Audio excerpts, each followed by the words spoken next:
Today on the Word Preacher podcast, a political change, the immodest daughter of Jared, and Achish the son of Kimnor. I'm Brett Jensen, and this is the Word Preacher podcast.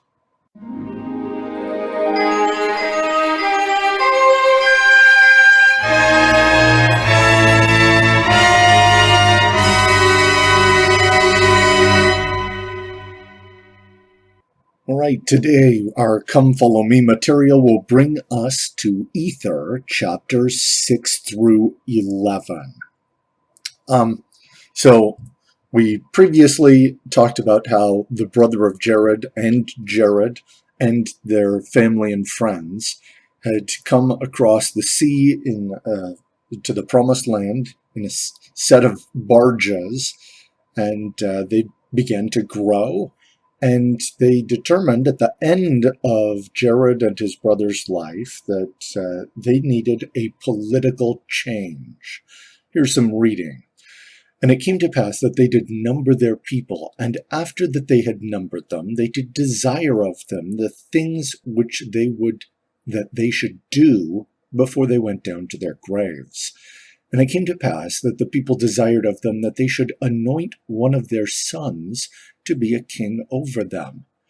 And now behold, this was grievous unto them. And the brother of Jared said unto them, Surely this thing leadeth into captivity. But Jared said unto his brother, Suffer them that they may have a king. And therefore he said unto them, Choose ye out from among our sons a king, even whom ye will. That's Ether chapter 6, verses 21 through 24. So this is sort of a slippery slope argument, which frequently is identified by people who look at these sorts of arguments as a logical fallacy.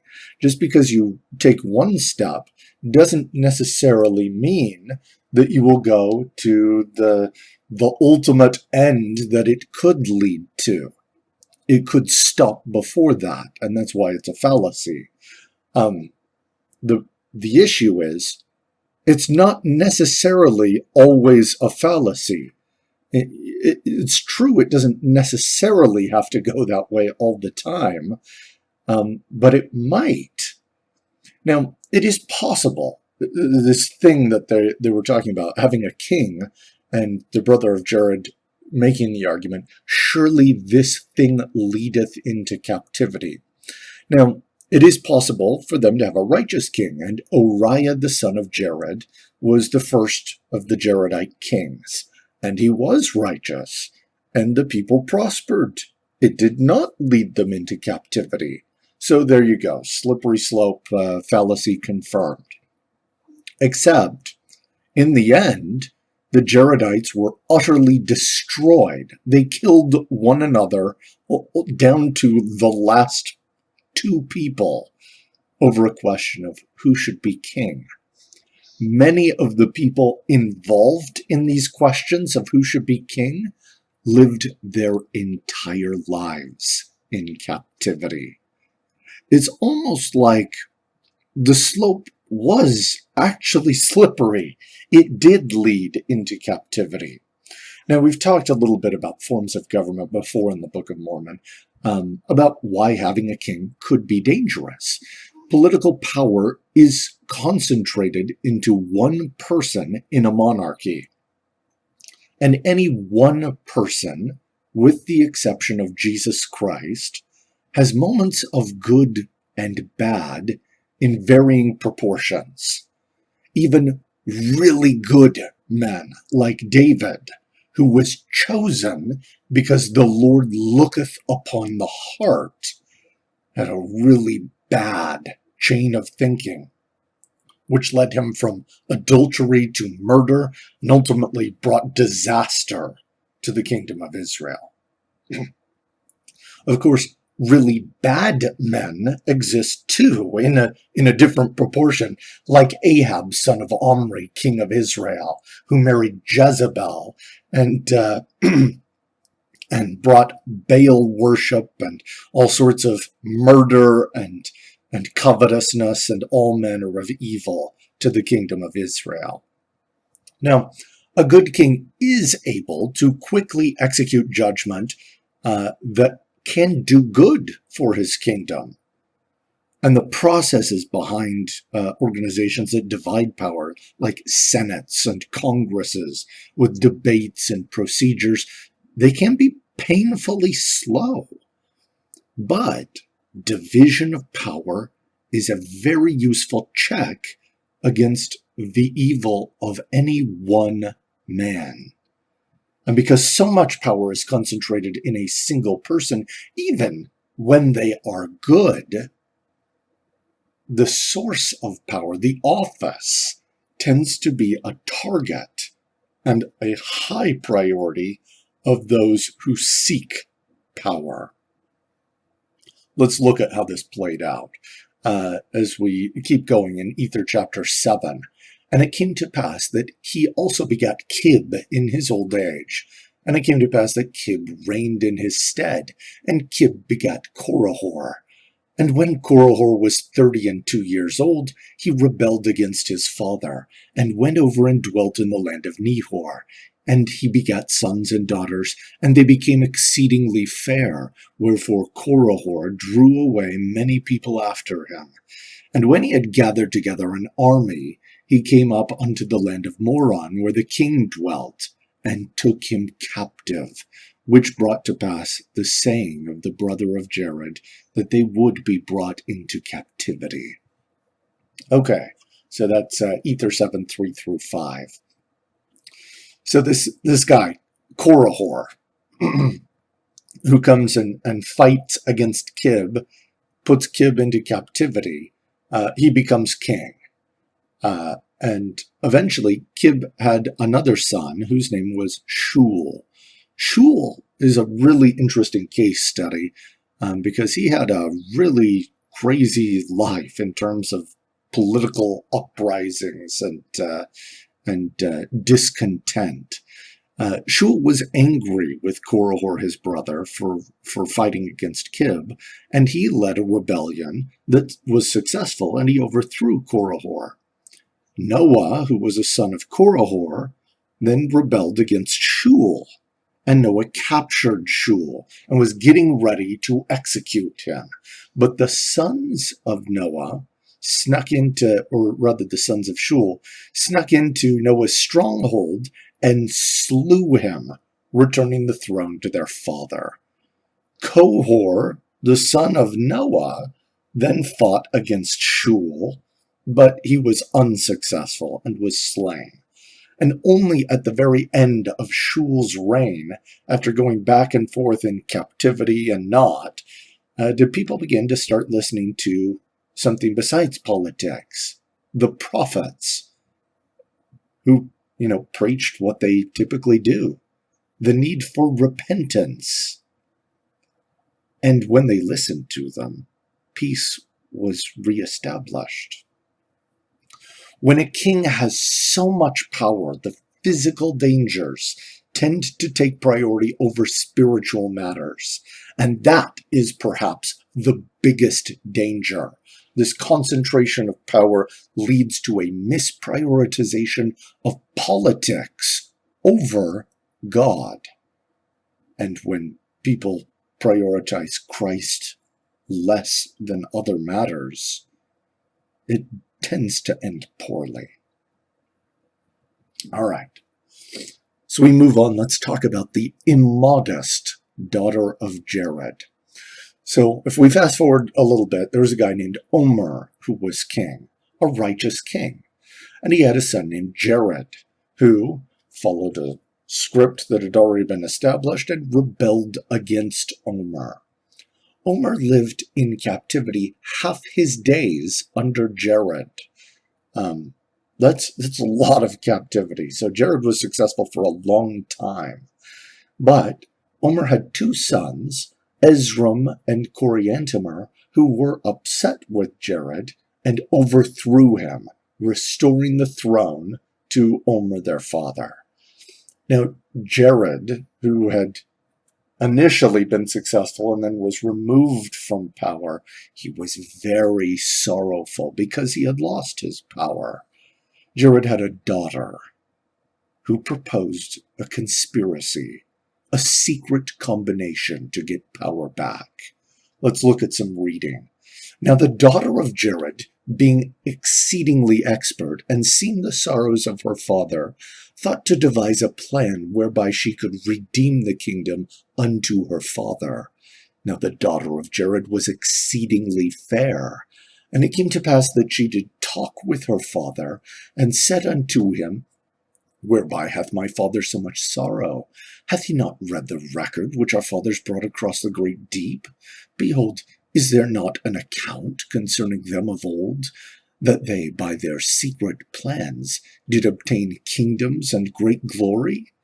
And now, therefore, let my father send for Achish the son of Kimnor, and behold, I am fair, and I will dance before him, and I will please him, that he will desire me to wife. Wherefore, if he shall desire of thee that ye shall give unto him me to wife, then shall ye say, I will give her, if ye will bring unto me the head of my father the king. And now Omer was friend to Achish. Wherefore, when Jared had sent for Achish, the daughter of Jared danced before him, that she pleased him, insomuch that he desired her to wife. And it came to pass that he said unto Jared, Give her unto me to wife. And Jared said unto him, I will give her unto you, if ye will bring unto me the head of my father the king.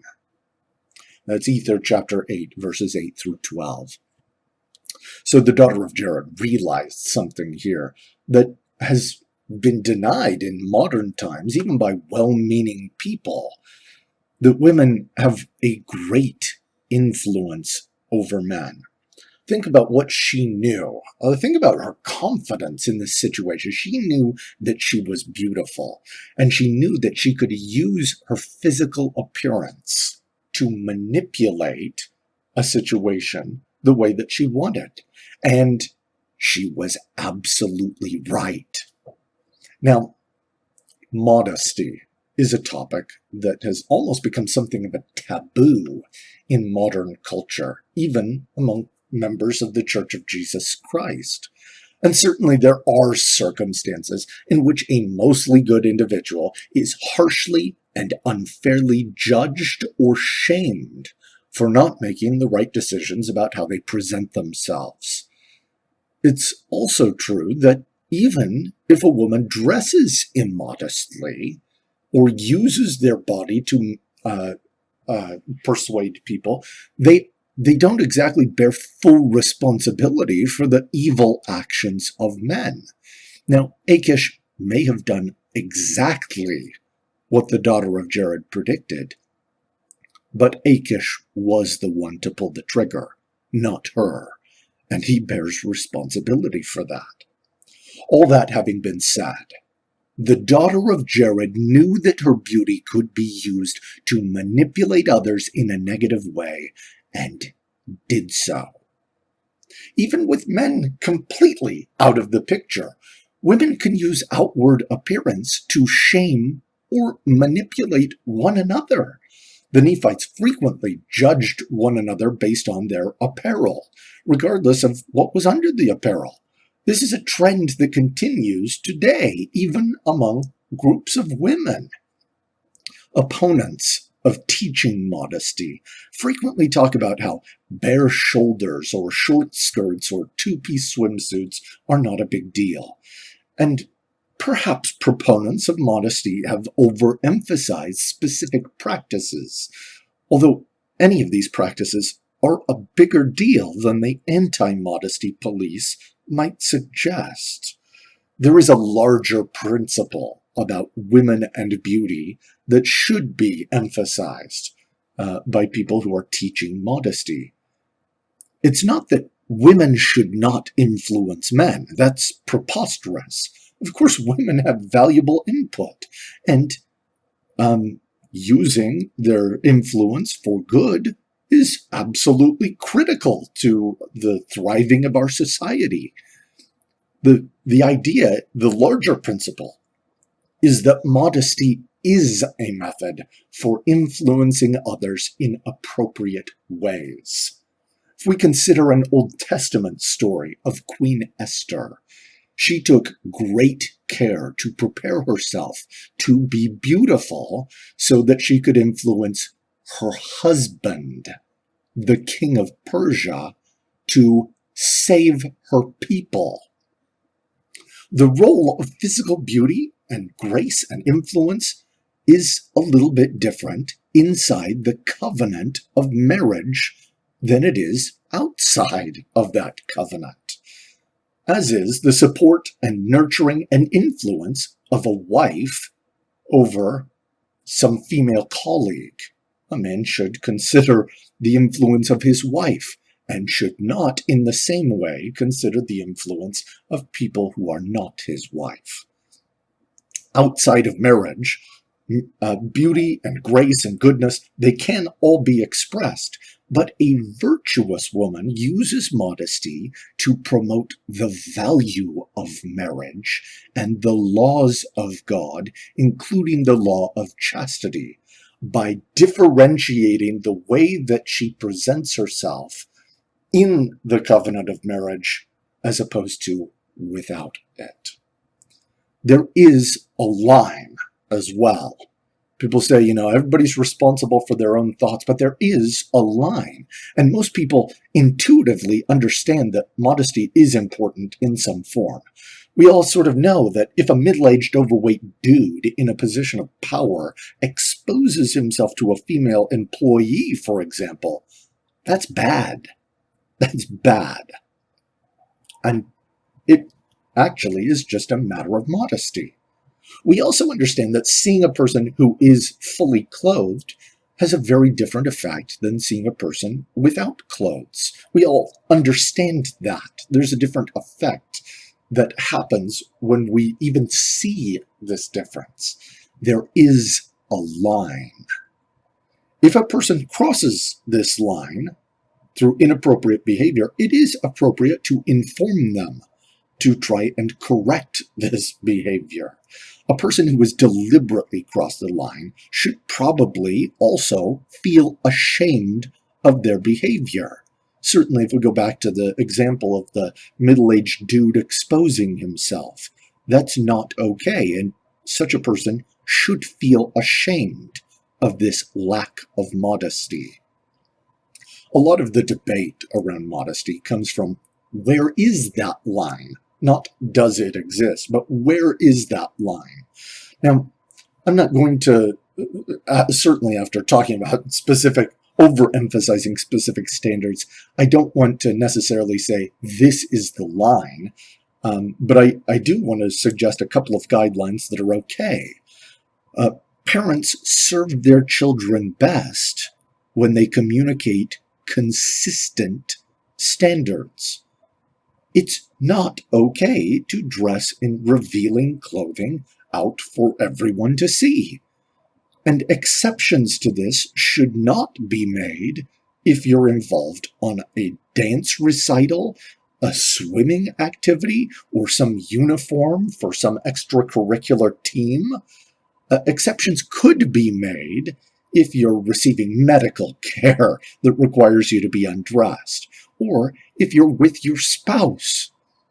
Some of these standards can include things like it's okay to cover your shoulders and your thighs and your chest as a part of consistent standards.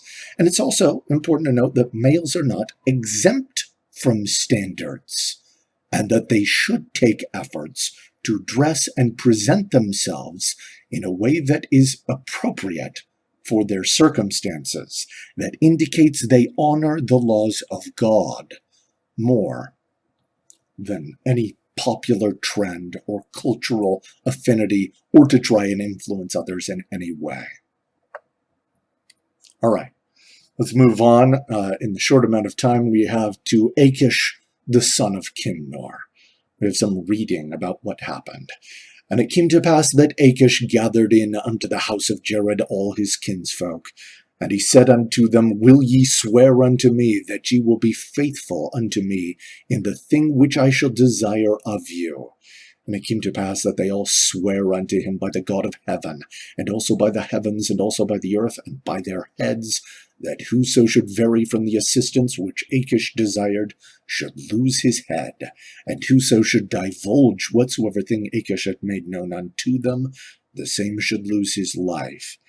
And it came to pass that thus they did agree with Achish, and Achish did administer unto them the oaths which were given of them of old, who also sought power, which had been handed down even from Cain, who was a murderer from the beginning.